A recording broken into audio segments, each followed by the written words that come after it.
अस्सलाम वालेकुम रहमतुल्लाहि व बरकातहू। स्टूडेंट्स, उम्मीद है आप लोग ईमान और सेहत की बेहतरीन हालत में होंगे। विदाउट डिले हम अपने लेक्चर की तरफ मूव करते हैं। फर्स्टली हम देखेंगे कि हमारा आउटलाइन क्या है, उसके बाद हम अपना रेगुलर लेक्चर स्टार्ट कर देंगे। लेक्चर 1 में हम देखते हैं कि आपका एम्स एंड ऑब्जेक्टिव कोर्स के होंगे और 7 सीज ऑफ कम्युनिकेशन होगा। कम्युनिकेशन के 7 पिलर ऐसे कौन से हैं जिन्हें लाजमी हमें लर्न करना है ताकि हम बेहतर कम्युनिकेटर बन सकें। उसके बाद हम सेल्फ इंट्रोडक्शन का पार्ट 1 पढ़ेंगे। लेक्चर 2 जो हमारा होगा उसका फोकस होगा प्रोनाउंसिएशन पे। We will study how to learn sounds of words और sounds of alphabets. Tongue twisters को हम पढ़ेंगे। उसके बाद हम बेटा पढ़ेंगे formal ways of spoken English. Formal ways of spoken English क्या है कि सर्टेन सिचुएशंस में आपने इंग्लिश कैसे बोलनी है। उसके बाद प्रोनाउंसिएशन एक्सरसाइजेज होंगी जिसमें आपको साउंड्स ऑफ वर्ड्स देंगे, और जब आप अपने व्हाट्सएप ग्रुप में ऐड हो जाओगे तो वहां आप लोगों को एक्टिविटीज दी जाएंगी। उसके बाद आपका जो थर्ड लेक्चर होगा उसका फोकस होगा इंग्लिश कम्युनिकेशन पे। उस पर हम ग्रामर भी स्टार्ट कर देंगे जिसमें हम पार्ट्स ऑफ स्पीच का इंट्रोडक्शन पढ़ेंगे, फिर टंग ट्विस्टर्स पढ़ेंगे, फिर हम formal ways of spoken English पढ़ेंगे। उसके बाद हम अगेन प्रोनाउंसिएशन एक्सरसाइज करेंगे। प्रोनाउंसिएशन एक्सरसाइजेस हम क्या करते हैं कि हम लेक्चर में उन्हें लाइव पढ़ते हैं। उसके बाद ग्रुप में आप हर बंदा अपना वॉइस नोट भेजता है, फिर उस वॉइस नोट को मैं check करती हूँ। अच्छा जी, लेक्चर नंबर 4 में हमारा फोकस होगा इंग्लिश ग्रामर इन यूज पे, जिसमें हम पार्ट्स ऑफ स्पीच को इन डेप्थ पढ़ेंगे। We will study noun, pronoun and verb and they use in spoken. We will study tongue twisters, study how to accept some.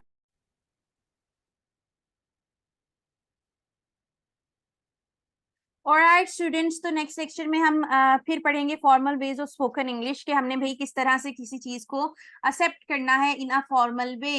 After that pronunciation की आपकी exercise होगी। English grammar in use को पढ़ेंगे हम, और उसमें हम पढ़ेंगे कि एडजेक्टिव, एडवर्ब या जो आपकी प्रेपोजिशंस हैं वो इंग्लिश लैंग्वेज में कहाँ यूज होती हैं। ठीक है, उसके बाद हम देखेंगे how to reject some offer और how to reject something in a formal manner. Formal manner क्या है कि जो आपकी स्पोकन इंग्लिश की एक कह लो कि एक करिकुलम है या एक उसका तरीका है बोलने का। उस तरह जिस तरह उर्दू में बहुत से तरीके हैं ना एक बात को करने के, इसी तरह इंग्लिश में भी एक बात को करने के बहुत से तरीके हैं। तो हमने वो लर्न करने हैं ताकि हम फॉर्मल वेज में, फॉर्मल सेटिंग्स में, प्रोफेशनल सेटिंग्स में पूरी तरह तैयार होके जाएं। उसके बाद इंग्लिश ग्रामर इन यूज और हम फ्रीलांसिंग को पढ़ेंगे। ये नहीं होगा कि आप कहेंगे कि स्पोकन इंग्लिश पढ़ के आप फ्रीलांसिंग नहीं कर सकते या ये कोई स्किल नहीं है। उसमें हम पढ़ेंगे पार्ट्स ऑफ स्पीच में कंजंक्शंस और इंटरजेक्शंस पढ़ेंगे, प्रीफिक्स और सुफिक्स को पढ़ेंगे। फिर हम देखेंगे how we can ask for permission, और हम देखेंगे कि बीइंग गुड कम्युनिकेटर आपके क्या ओन साइट भी करियर्स हैं। फिर हम फ्रीलांसिंग प्लेटफॉर्म फाइवर को कवर करेंगे। इस पे आपकी गिग बनवाऊंगी, प्रोफाइल बनाऊंगी, और ऐसी कौन सी स्किल्स हैं जो आप दे सकते हो एज अ स्पोकन पर्सन। ठीक है, उसके बाद प्रोनाउंसिएशन प्रैक्टिस हमारी डायलॉग के थ्रू हो जाएगी इस लेक्चर से। फिर नेक्स्ट लेक्चर जो होगा उसमें हम फ्रीलांसिंग और टेंसेस पे फोकस करेंगे। हम देखेंगे प्रेजेंट टेंस और पास्ट टेंस को। Then we will study how to start a communication और how to start conversation. After that हम फ्रीलांसिंग प्लेटफॉर्म पढ़ेंगे, लिंक्डइन जो कि बहुत सी जगहों पे मिस कर दिया जाता है। मेरा नहीं ख्याल कि किसी भी फ्रीलांसिंग कोर्स में आप लिंक्डइन पढ़ते हो, तो हम लिंक्डइन पे भी प्रोफाइल बनाना देखेंगे। आफ्टर दैट बेटा हम प्रोनाउंसिएशन प्रैक्टिस अपनी करेंगे। फिर फ्यूचर टेंस को हम देखेंगे what are the auxiliaries in English language. Then we will study Amazon and YouTube. Amazon और YouTube से कैसे अर्न करना है being a good communicator. फिर हम प्रोनाउंसिएशन प्रैक्टिस वाया डायलॉग करेंगे। वोकैबुलरी बिल्डिंग को हम देखते हैं। आपको हम पढ़ेंगे टाइप्स ऑफ सेंटेंसेस क्या है, कि सेंटेंसेस कितने किस्म के होते हैं जिसमें इंटरोगेटिव वगैरह आते हैं। ठीक है, वोकैबुलरी बिल्डिंग होगी। Strategies of learning new words पढ़ेंगे, सिनोनिम्स और एंटोनिम्स को पढ़ेंगे। आफ्टर हम देखेंगे कि भाई कॉन्टेक्स्ट को यूज करके हमने किस तरह से नए लफ्जों को अंडरस्टैंड करना है। और फिर आपकी formal ways of spoken English and then your dialogue. Lecture number 10 is far more important than anything else. क्यों? क्योंकि इसमें हम 3 चीजों का रिलेशनशिप पढ़ेंगे, लिसनिंग, रीडिंग और स्पीकिंग का आपस में क्या रिलेशनशिप है। Then we will study active listening skills. फिर आपने रिस्पोंड किस तरह करना है effectively in certain conversations. Group discussions को एक्टिविटीज हम ग्रुप में रखेंगे।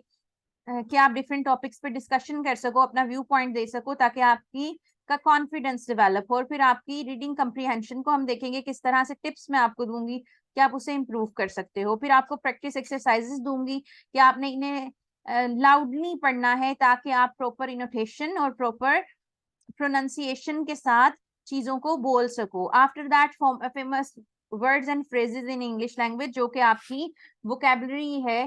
फिर हम पढ़ेंगे इडियम्स और स्लैंग्स कि स्पोकन इंग्लिश में इडियम और स्लैंग कौन से हैं। After lecture number 11 we will study how to explain a topic perfectly, and then I'll give you exercises for this.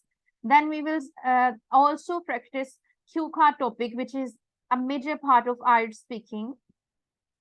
After that, in the last lecture, we will study interview tips and tricks, and I'll give you overview for this course.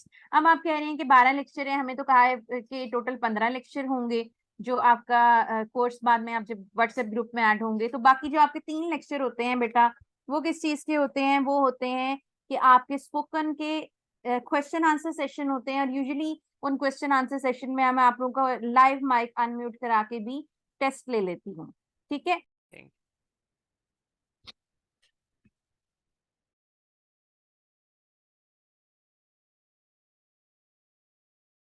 All right, students. So now we are get back to lecture. Thank you, sir, for increasing the time. Okay. Welcome, Miss. अब हम बच्चों देखेंगे AIIMS and objectives क्या है। यहाँ से हमारा formal lecture start हो गया, हमने फॉर्मली पढ़ना शुरू कर दिया है। एम्स क्या है? हमारे एम्स क्या है? हम क्या चाहते हैं कि इस कोर्स के बाद आप क्या किस तरह के कम्युनिकेटर पढ़े? हम चाहते हैं कि आपकी कम्युनिकेशन स्किल्स डेवलप हो जाएं। You will able to speak fluently, coherently and confidently. 3 चीजें हम आपसे चाहते हैं कि आप फ्लुएंसी में बोल सको, आपकी बातों में लिंक हो, और उसके बाद आप जो है कॉन्फिडेंटली भी बोल सकें। फिर हम देखेंगे प्रोनाउंसिएशन और इनोटेशंस को आपने किस तरह से इम्प्रूव करना है। प्रोनाउंसिएशन क्या है? साउंड्स ऑफ अल्फाबेट्स हैं। देखो इंग्लिश लैंग्वेज जो है इसमें 26 अल्फाबेट्स हैं, ठीक है? उन 26 अल्फाबेट्स के आगे से सिलेबल्स कितने हैं? वो 48 हैं। और उन 48 के आगे से बहुत सारे जो हैं साउंड्स हैं। तो परफेक्टली इंग्लिश बोलने के लिए आपको वो सारी चीजें लर्न करनी पड़ेंगी, जो कि इस कोर्स में आप लर्न करोगे, ठीक है? फिर आपको वोकेबलरी बिल्डिंग एक तो मैं सिखाऊंगी कि आपने वोकेबलरी किस तरह से बिल्ड करनी है। दूसरी चीज मैं आपको ये सिखाऊंगी कि अगर आप कि ये फेमस वोकेबलरी है, इस वोकेबलरी को आपने किस तरह से यूज करना है, ठीक है? हम इडियम्स पढ़ते हैं, हम स्लैंग्स पढ़ते हैं, हम बहुत से एक्सप्रेशंस पढ़ते हैं इंग्लिश लैंग्वेज के, कि जब हमारी वोकेबलरी किसी भी लैंग्वेज की वाइड हो जाती है, किसी भी लैंग्वेज में हम बहुत बेहतर तरीके से उसे इस्तेमाल करके ज्यादा बेहतर तरीके से बोल सकते हैं। और उसके बाद आपकी लिसनिंग कम्प्रीहेंशन, आपको पता है कि लिसनिंग जो है वो आपके आइट्स का एक पार्ट है पूरा, जिसके आपके पूरे 9 बैंड्स हैं, जिसकी हम लिसनिंग प्रैक्टिसेस भी देखेंगे कि आप क्या स्पोकन इंग्लिश को अंडरस्टैंड कर रहे हो। व्हाट इज द रीजन, क्यों आपको एक एक बात को उर्दू में ट्रांसलेट करके बताती हूँ, ताकि आपको पता हो कि इंग्लिश में ये बात बोली है तो उर्दू में उसका मतलब ये आता है। उसके बाद कल्चरल अवेयरनेस। कल्चरल अवेयरनेस क्या है? Obviously British culture is not our culture, so there are so many expressions जो कि हमारे कल्चर से कोलाइड करते हैं, और अगर आप पाकिस्तान में बोलेंगे तो लोग आपको पकड़ के मारना शुरू कर देंगे। सो हमें उस कल्चरल अवेयरनेस को भी देखना है कि हमारा भाई एक एटमोस्फेयर है, उसमें हमने इंग्लिश कैसे बोलनी है, या फॉरेन क्लाइंट से हमने बात करनी है तो वहां हमने इंग्लिश कैसे बोलनी है। ऑब्जेक्टिव्स भी हैं, आपकी कन्वर्सेशनल फ्लुएंसी है। इंशाल्लाह by the end of this course आप इजीली इंग्लिश बोल सकेंगे। प्रेजेंटेशन स्किल्स आ जाती हैं। देखो आपको पता है कि आपका जो एकेडमिक करिकुलम है, जो आपके सेशनल के मार्क्स हैं, वो टोटल 12 नंबर होते हैं, या कि यूनिवर्सिटीज में 18 नंबर भी होते हैं, और वो आपकी प्रेजेंटेशन स्किल्स पे मैटर करते हैं। फिर आप कोई बिजनेस ओनर है तो आपको कई जगहों पे जाके प्रेजेंटेशन देनी पड़ती है, ठीक है? और उसमें आपको अप्रोप्रिएट यूज ऑफ लैंग्वेज करना पड़ता है, विजुअल एड्स भी यूज करनी पड़ती हैं। तो वो सारी चीजें जो है वो इस कोर्स में सीखेंगे। फिर टेलीफोन एंड बिजनेस कम्युनिकेशन आ जाती है। आपको इफेक्ट यूजुअली जब आपको क्लाइंट से डील करना पड़ता है, आप किसी कॉल सेंटर में जॉब कर रहे हैं, तो वहां आपको उन्हें से टेलीफोन पे बात करनी पड़ती है। और बिजनेस रिलेटेड जो लैंग्वेज है, जिसे मैं आपको कह रही थी कि ये फॉर्मल लैंग्वेज है, वो लैंग्वेज थोड़ी सी डिफरेंट है। आप कह लो एकेडमिक्स में भी हमें इतना ज्यादा नहीं समझा जाता कि हम इतने ज्यादा कॉन्सेंट्रेट होंगे, हर चीज के लिए हम अलग एक्सप्रेशन यूज करेंगे या हमारी वोकेबलरी बहुत अच्छी होगी, लेकिन जब आप बिजनेस में जाते हो तो लोग आपको सुनते हैं। फॉर एग्जाम्पल, अगर मैं कहूँ कि मैं किसी ऐसी जगह पे जाती हूँ जहाँ 1000 स्टूडेंट मौजूद है मुझे सुनने के लिए, या कोई पब्लिक स्पीकिंग का सेशन है और वहां मुझे यही नहीं पता कि मैंने क्या बोलना है, तो उन लोगों के ऊपर क्या एक्सप्रेशन जाएगा? क्या वो बाद में मुझसे पढ़ेंगे, या मेरा जो क्लाइंट है क्या वो मुझसे अपना प्रोजेक्ट शेयर करेगा, मेरे साथ काम करना चाहेगा? कभी भी नहीं करना चाहेगा। नेक्स्ट आता है पब्लिक स्पीकिंग कॉन्फिडेंस।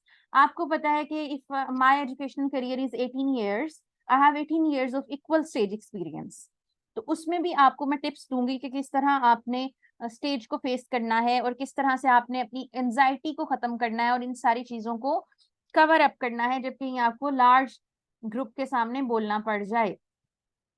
ग्रामर और सिंटेक्स आपका ठीक कराऊंगी। सिंटेक्स क्या होता है कि आपने सिचुएशन के मुताबिक कैसे बोलना है। लिंग्विस्टिक्स जो है वो एक ऐसा पार्ट है इंग्लिश का कि जो डील करती है कि भाई सिचुएशन में, किसी सिचुएशन में आपने किस तरह से बोलना है, तो वो भी हम पढ़ेंगे। और ग्रामर जो है वो ऑटोमेटिकली आपकी करेक्ट हो जाएगी क्योंकि हम सारी पार्ट्स ऑफ स्पीच भी सारे पढ़ लेंगे, हम जो है टेंसेस भी सारे पढ़ लेंगे, और जब हम उनकी एक्सरसाइजेस करेंगे तो वो बेहतर हो जाएंगी। फिर उसके बाद लिसनिंग स्किल्स अगेन आ जाएंगी। इडियोमेटिक एक्सप्रेशन क्या होता है या कॉलिकोलाइज्म क्या होता है कि आपको बाज दफा फ्रेजल वर्ब्स यूज करने पड़ते हैं, आपको बाज दफा एक दूसरे से ऑपोजिट चीजें यूज करनी पड़ती हैं कि she is not only beautiful but she is wise as well. तो इस तरह की जो एक्सप्रेशंस हैं वो भी आपको यूज करने पड़ते हैं। तो ये सारी चीजें हम साथ साथ पढ़ेंगे। फीडबैक और सेल्फ असेसमेंट, जो हमारा व्हाट्सएप का ग्रुप है उसमें एक बहुत अच्छी बात है, अब तक हमारे जितने भी ग्रुप्स हैं उसमें 600 स्टूडेंट है, 700 स्टूडेंट है, 800 स्टूडेंट है, तो सब एक दूसरे को सपोर्ट करते हैं उसकी स्पीकिंग में, कि जब आप दूसरे बंदे को सुनते हो तो एक तो इसमें आप में सेंस ऑफ कंपटीशन आती है कि भाई वो इतना अच्छा बोल रहा है तो हमने भी इतना ही अच्छा बोलना है। दूसरा ये है कि आप लोगों को जहां वहां जब फीडबैक लाइव मिलता है तो आप फिर उसे कंस्ट्रक्ट करते हो। कंस्ट्रक्टिव फीडबैक है कि आपने चीजों को किस तरह बेहतर करना है और आपको पता चल जाता है कि कौन कौन से एरियाज को इम्प्रूवमेंट की जरूरत है। Then cultural sensitivity we already discuss it. And then real life stimulation, इसमें जो हम कुछ डायलॉग प्रैक्टिस करेंगे वो रोल प्लेइंग एक्टिविटीज है कि भाई रियल लाइफ सिचुएशन में how two people can talk with each other. ठीक है, सो उससे क्या होता है कि आपको प्रैक्टिकल नॉलेज मिल जाता है क्योंकि यूजुअली वो डायलॉग रियल टाइम डायलॉग्स होते हैं। तो आपको पता चल जाता है कि ऑथेंटिक सिनारियोज में, ऑथेंटिक सेटिंग्स में आपको किस तरह से इंग्लिश लैंग्वेज यूज करनी है। अच्छा बच्चों, उसके बाद ना 7 C's ऑफ कम्युनिकेशन आ जाते हैं।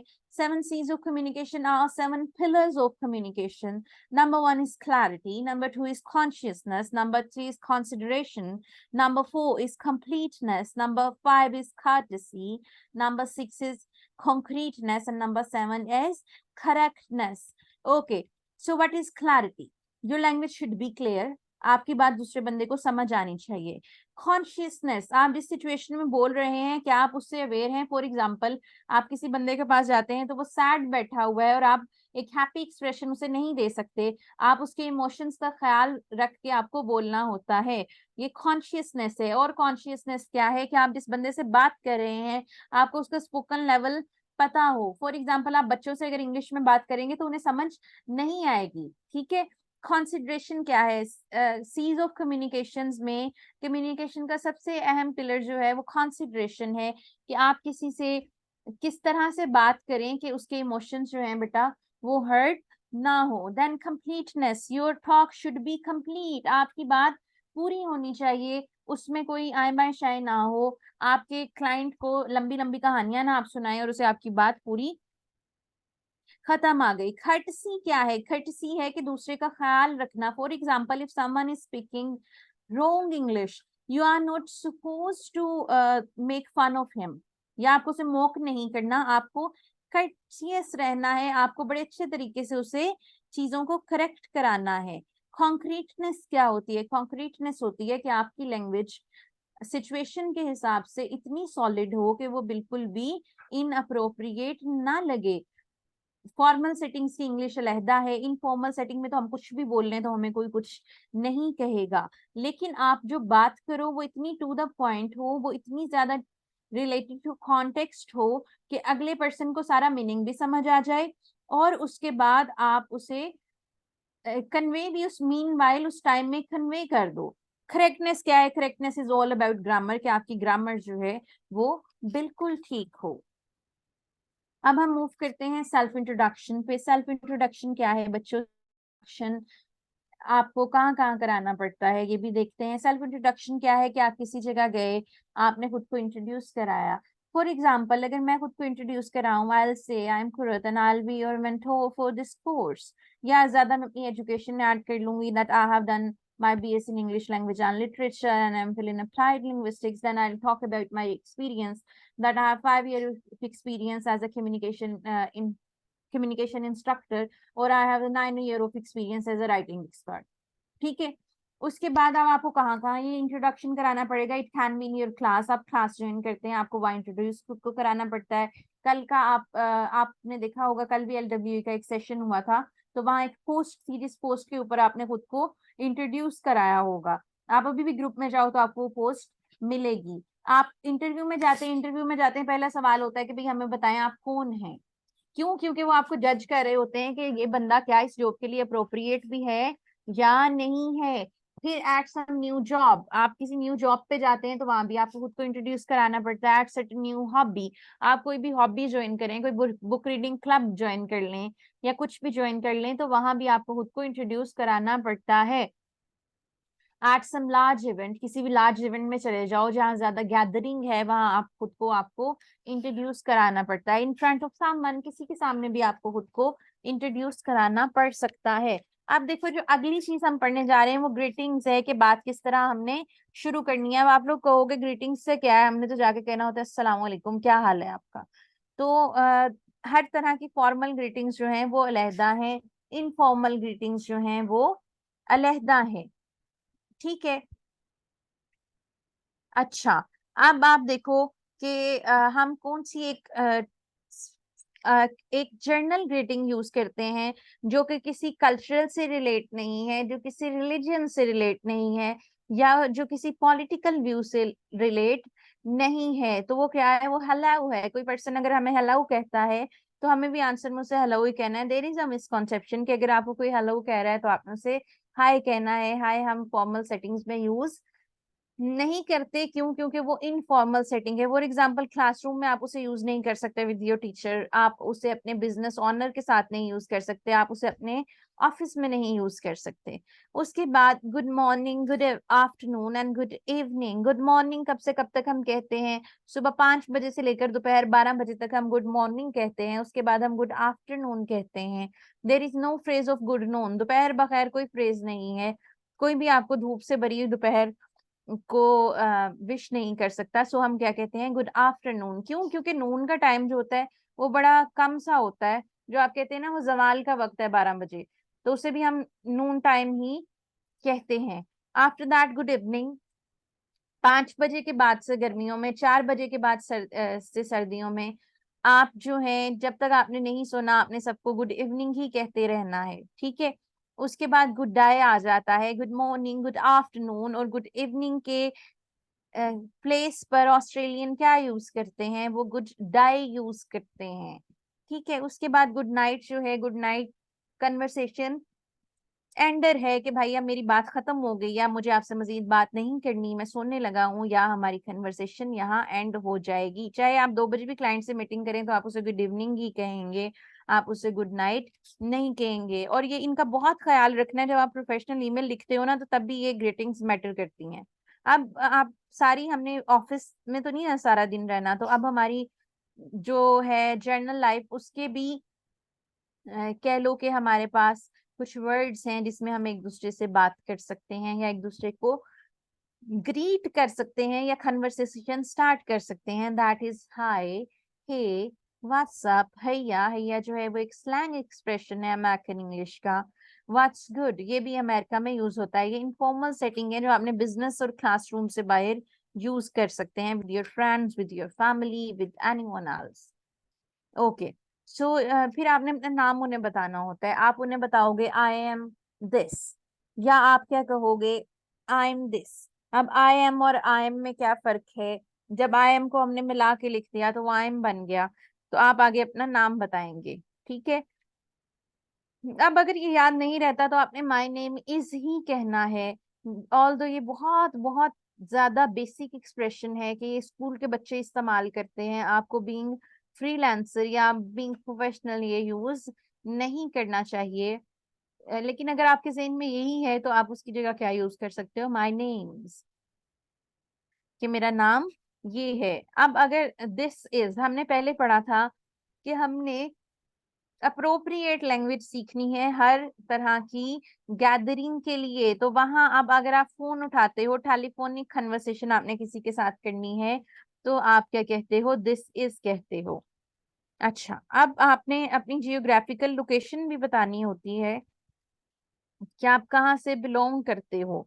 तो आप क्या कहते हो, for example I am from, अब हम विद इन पाकिस्तान है तो हम कहेंगे आई एम फ्रोम फैसलाबाद। अब अगर आप किसी दूसरे मुल्क हैं तो वहां आप अपनी नेशनैलिटी भी बता सकते हो, what you will say I am from Pakistan. Okay, अब बाज दफों पे आप ये भी बता सकते हो कि आई कम फ्रॉम, इन दोनों की जगह आप ये एक्सप्रेशन यूज कर सकते हो, आई कम फ्रॉम फैसलाबाद और आई कम फ्रॉम पाकिस्तान। उसके बाद अगर आप एक जगह पैदा हुए हो लेकिन दूसरी जगह पले बड़े हो, तो आप किस तरह से किसी को बताओगे, आप कहोगे I was born in Pakistan but raised in UAE, या आप कहोगे I was born in and raised in, कि मैं फुला जगह पैदा हुआ था और फुला जगह में पला बड़ा हूँ। I grew up in but living in this, कि मैं फुला जगह पे पला बड़ा हूँ लेकिन आजकल मैं यहाँ रह रहा हूँ। आई बीन लिविंग इन, अब आप किसी जगह पे बताना चाहते हो कि आप कितने साल से रह रहे हो, तो आप बताओगे I been living in this country from 6 years। और अगर आपने बताना है कि आपने पिछले सालों में आप कहाँ रहे हो, तो आप बताओगे I have spent past years in this country. उसके बाद आपको वर्क पोजीशन बतानी होती है। वर्क पोजीशन में आप क्या बताते हो, आई वर्क एट, जब आपने कंपनी का बताना हो कि for example I work at McDonald's. फिर आई वर्क फॉर, के आप किसके लिए काम करते हो, ठीक है। वो जब आपका पर्सन आ जाएगा तो आप उसे वर्क फॉर कर दोगे।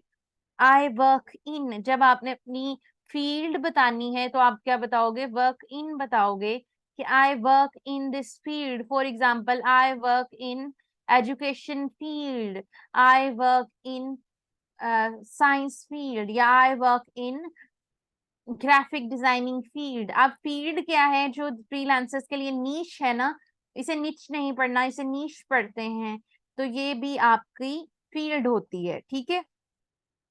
सो I guess that's enough for today, बहुत है इतना। अब आपके जो क्वेश्चंस हैं वो आप पूछ लें, या जो आपने क्वेश्चन पूछे हुए हैं मैं उन्हें एड्रेस कर देती हूँ।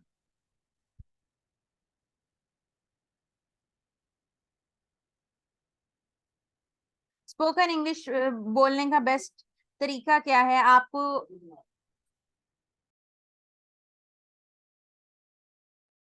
स्पोकन इंग्लिश का बोलने का बेहतर तरीका ये है कि आप उसे आज से ही बोलना स्टार्ट कर दें। उसके अलावा बच्चों आपको कोई भी क्वेश्चन है तो काइंडली चैट बॉक्स में पूछ लें।